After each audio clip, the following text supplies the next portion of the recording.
lumipad. Sa silong ng langisan, ito ay dumaan patungo sa kanyang pugad.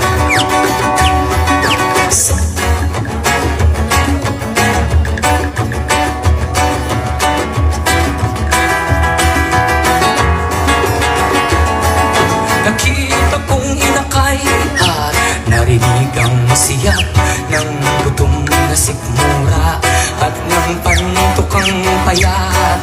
Hindi ko alam may kung bakit ko kinuha ang anak na umaasa sa'y na mga aso. Hindi lang sa'yo mga kamay may umaasang buhay. Mga aso, hindi lang sa'yo mga kamay nakapatawang hukay.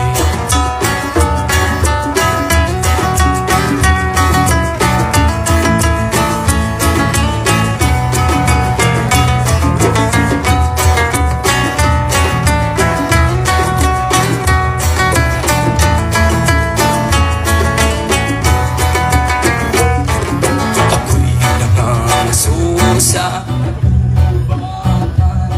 nagpakita ko ang nawawalang panso,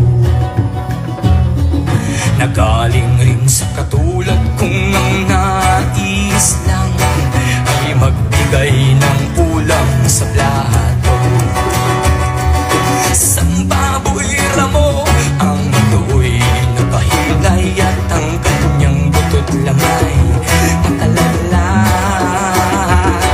Kinakain ng mga langaw at ng hayop sa lugar ng kanyang huling hininga.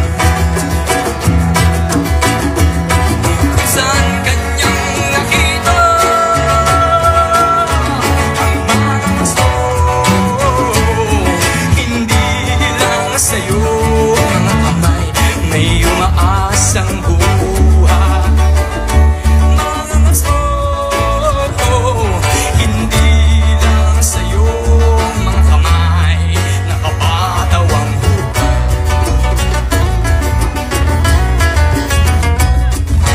Hating gabi na ng aking balikan ng mga pain ko sa gubat, nang makita ko ang isang musang katabi ng bitag kong bayawak. Sa puno ng kape inakma ko at binata ang goma ng tilador sa kamay ko'y pinatag.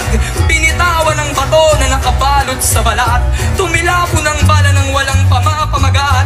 Tinamaan ko ang musang at ito'y pumatak katabi ng paikas at ng tatlo nitong anak. At nangain silang lapitan, sila'y nagtakbuhan, hindi lang malaman kung ano ang susuutan. Ako'y napaisipan na ulinigan na pagkuha ng buhay ay pagkuha rin ng isang buong henerasyong dun ay nakasalalay.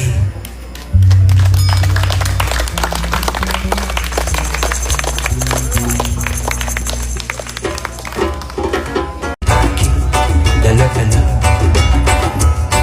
mga hayop kong nahulog at halamang paninda. Pag-uwi ng bahay ay ipayayabang.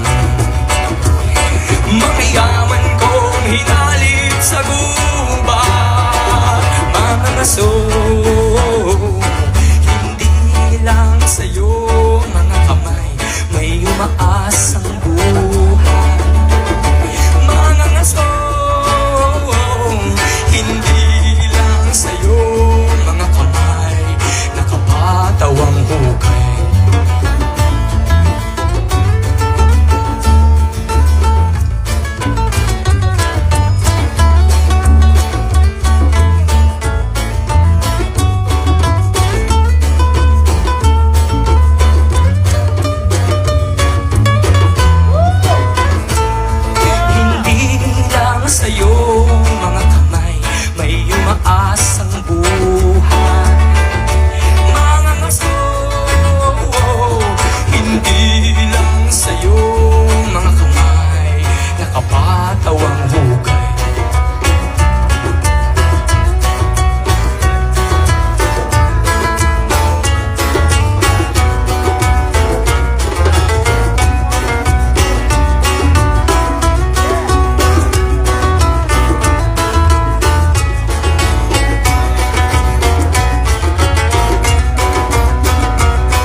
Shoutout po pala kay Dakini at kay Ate Maria at kay Baby Fern.